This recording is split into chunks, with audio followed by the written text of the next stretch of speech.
Há uma questão a respeito da, do surgimento do mal, que é uma questão bastante interessante.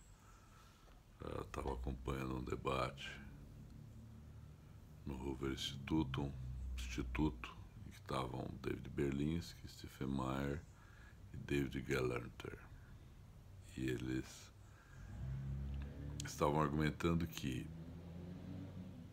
em microbiologia, conforme aponta Stephen Meyer, não sei avaliar essa informação, a mutação destrutiva, o câncer seria um exemplo, uma bactéria seria um exemplo, é sempre uma perda de informação. A mitologia judaico-cristã, mitologia caldeia, na verdade, fala que Deus criou o mundo, viu que era bom, e logo em seguida o homem começou a dar problema, né? O Adão estragou o paraíso, o Caim matou Abel, aquela conversa toda. O que parece mais ou menos interessante aqui de examinar é por que uma mente supostamente perfeita como Deus geraria uma mente destrutiva ou imperfeita como a mente humana. E há uma visão ainda teológica que é bastante interessante, que diz o seguinte, na perspectiva cristã, o que Deus deu ao homem ao dizer a Adão na história do paraíso: essa é a árvore que você não deve comer, porque se comer você vai conhecer o bem e o mal. E o que ele deu a Adão foi a oportunidade de pensar sobre pensar ou não pensar sobre pensar, pensar sobre o bem ou não pensar sobre o bem, tomar ou não a decisão de obedecer ou não à regra. Isso, ou seja, na hora que ele decide comer a maçã, obviamente por intervenção da serpente lá e tal, é o mal, ou seja, na hora que ele decide comer a maçã, ele colapsa um padrão de informação que não tem volta, ele desobedece a regra porque ele constrói um pensamento sobre o pensamento, ele pensa sobre o bem, ele não pensa bem ou mal, ele pensa o que é o bem ou mal, ele pensa sobre, ele constrói um meta-pensamento. Na hora que você faz um movimento desse, do ponto de vista lógico, não tem jeito de você voltar atrás. É que nem quando você descobre, por exemplo, que o jogo da velha tem truque. Ele deixa de ser jogo, virou um truque. E aí, quando Adão faz isso, aí Deus chega e fala assim: e tal, anjo, Senhor, blá, blá, blá, você vai sair do paraíso, trabalharás o chão com o suor do seu rosto, blá, blá, blá, blá. O que acontece ali é que aquele homem passa a arcar com parte da responsabilidade da criação. Na teologia católica, pelo menos, não sei se direito se na teologia cristã, ele se torna um co-criador. Pelo menos na teologia que eu conheço, um co-criador. Um co-criador é também um co-destruidor. Ele sai fora do plano puramente biológico e entra no plano da informação, num plano puramente não material, completamente não material. Eu particularmente uso a palavra espiritual para me referir a esse plano, porque eu sou muito implicante com o materialismo, que eu acho uma bobagem grosseira, uma ridícula pretensão de definir o mundo de baixo para cima. Acho que é meio idiota, né? Não dá nem para pensar direito o materialismo. Eu não levo muito a sério o materialismo, a não ser como força política, como posicionamento filosófico, acho bobagem. Acho uma bobagem. Mas o fato é que no momento em que você dá esse salto, que na verdade é um salto lógico, você passa para um nível lógico mais abstrato, que permite a você algum tipo de ação de retorno. Você pode, por exemplo, Se você consegue pensar sobre o que está acontecendo de uma perspectiva mais ampla, você consegue vislumbrar alternativas no que está acontecendo, que quando você está imerso na perspectiva do que está acontecendo, você não consegue pensar. Isso é um fenômeno comum, a gente, pô, peraí, deixa eu dar uma parada, vou olhar de fora, vou pedir a opinião de alguém. Eu sou psicoterapeuta, muitas vezes eu sou contratado para ajudar alguém a achar uma perspectiva mais ampla que permite a ele reformular o problema dele de outra forma para agir.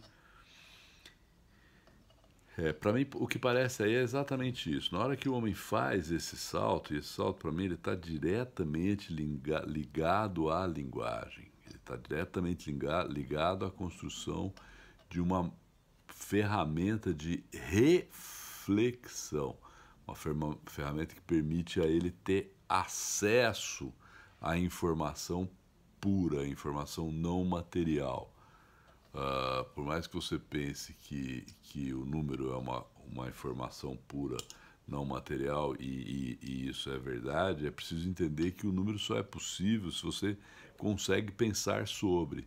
Senão o número não é possível, que você tem apenas uma contagem, você não tem um número, você não tem a existência da entidade abstrata número. A entidade abstrata não existe em nenhum mundo material possível. Ela pode ser usada para mapear o mundo material possível. 2 laranjas, uma maçã e 2 bananas, 4 cientistas reunidos ou qualquer coisa desse tipo, mas ela não existe no mundo material, né?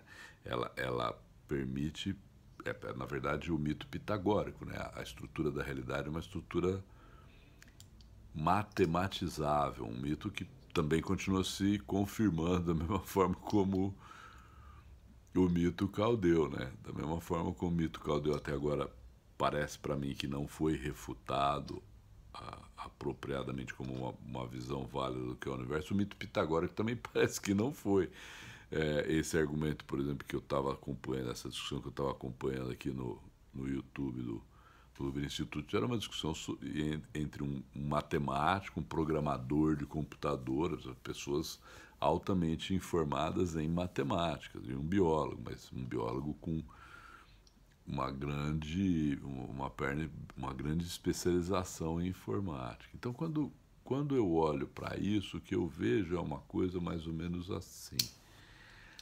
Ao dar ao homem o dom de nomear, você vai nomear as coisas, e para um psicólogo, nomear nada mais é do que construir uma ferramenta para pensar mentalmente sobre o mundo sem precisar lidar com o mundo material. O Piaget construiu toda uma obra em cima da demonstração e da descrição de como esse processo ocorre na inteligência, por exemplo, humana, né? Lembrando que o Piaget era um biólogo, o trabalho dele principal é na psicologia, mas ele era um biólogo, né? O principal livro teórico, aliás, o único livro teórico dele é um livro chamado Biologia e Conhecimento. Ele fala exatamente isso, como é que o conhecimento surge da biologia, como é possível, né? Como é possível, por exemplo, que um pássaro que seleciona uma fêmea de fragata, que seleciona o macho por uma certa qualidade do vermelho, do papo do macho, ela nasça já sabendo qual é o vermelho mais apropriado. Isso é um negócio muito espantoso, né? É um dos fenômenos da evolução da vida que apresenta um desafio seríssimo para a teoria darwinista da evolução. Então eu queria colocar isso aqui porque para mim a religião, o mito caldeu, é uma expectativa sobre o humano, né? Uma investigação sobre o que é o humano. Ela não é... Claro que tem uma cosmologia, o humano existe num cosmos, mas ela não é uma investigação sobre a estrutura da realidade. Acho que eu até já falei isso em algum momento anterior aqui.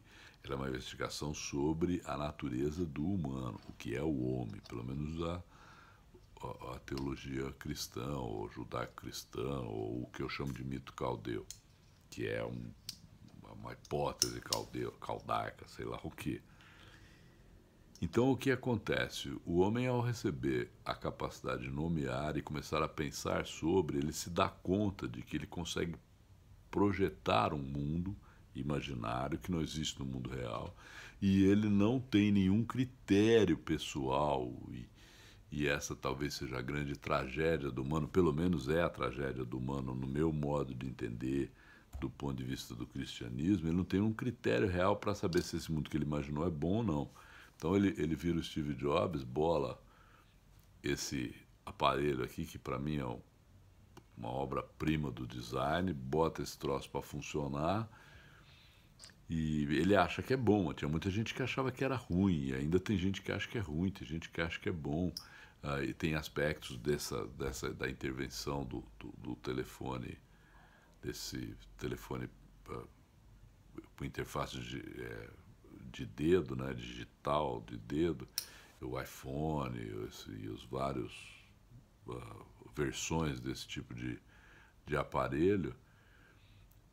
É óbvio que ela tem coisas que são brilhantes, abrem perspectivas maravilhosas, no sentido é uma coisa extremamente criativa e, por exemplo, gera problemas graves. A gente já está aí, algumas pessoas defendem, pelo menos na minha área, e há um congresso no Brain 2019 agora em Brasília, houve trabalhos importantes apresentados a respeito disso e alguns falaram com seriedade sobre isso. Há alguns grupos que estudam isso há bastante tempo, da dependência tecnológica. Há pessoas no Japão, no caso documentários, pessoas que morrem por excesso de videogame, ou pelo menos o videogame tem um papel importante na morte do cara, que ficou não sei quantos dias jogando lá, teve um colapso, essa coisa documentada. Então, ao mesmo tempo que abre portas, por exemplo, eu estar falando com um monte de gente que eu não conheço nesse vídeo que eu estou gravando aqui no meu iPhone para colocar no YouTube, ele ao mesmo tempo também abre portas para pessoas entrarem em procedimentos de completa dependência, né? A ideia de ciberdependência é uma ideia que está ganhando uma força incrível na medida em que os cientistas da saúde mental começam a observar a interação dos homens com as máquinas. Eu costumo dizer, por exemplo, que esse dispositivo ele é um dispositivo de acoplamento. Você bota um iPad na mão de uma criança de 1 ano, ela ainda não dominou a língua e ela opera aquele negócio. Você está trabalhando num nível muito primitivo, ele é uma coisa bem do ciborgue mesmo, da ficção científica, o homem-máquina, né? E há pessoas como, por exemplo, o Marvin Minsky lá do MIT, que acham que podem programar a própria personalidade no mundo virtual e se tornarão imortais, ou amortais, não sei se a palavra certa seria imortal nesse caso. Mas é bastante interessante observar que, para mim, há uma resposta para essa questão. E essa resposta, embora seja claramente conjectural, é uma resposta bastante interessante. O humano, ao pensar sobre pensar, ele se torna um co-criador, e ao tornar-se um co-criador, ele o faz ganhando um poder que está acima da sua capacidade de discernimento, porque ele é parte do sistema que ele vai atuar, em que ele vai atuar, que ele vai afetar.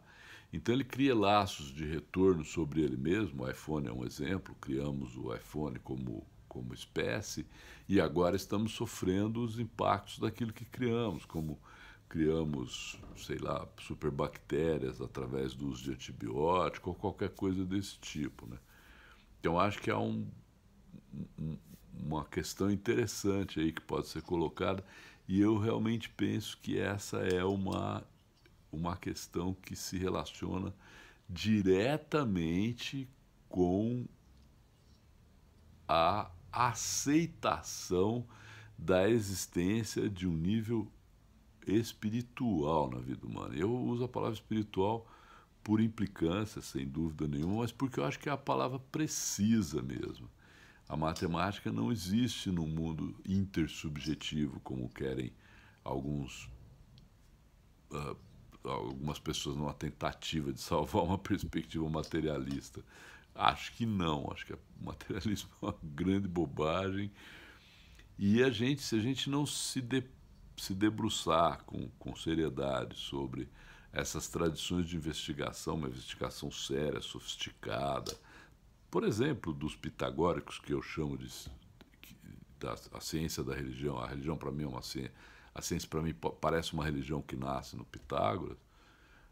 os caldaicos, os Vedas, o Tao, essas tradições históricas que se acumulam através que se construíram através da acumulação de reflexões mesmo, ou seja, flexões sobre, pensamentos sobre, o cara falou, o outro respondeu, sobre o que o cara falou, aquilo gerou um resultado de uma terceira pessoa, e aquele conhecimento veio se acumulando. Apagar esse conhecimento sem levar em consideração a riqueza e o tesouro disso, para mim parece uma coisa insana, completamente idiota, coisa de pré-adolescente. Por isso que às vezes eu uso a palavra adolescente.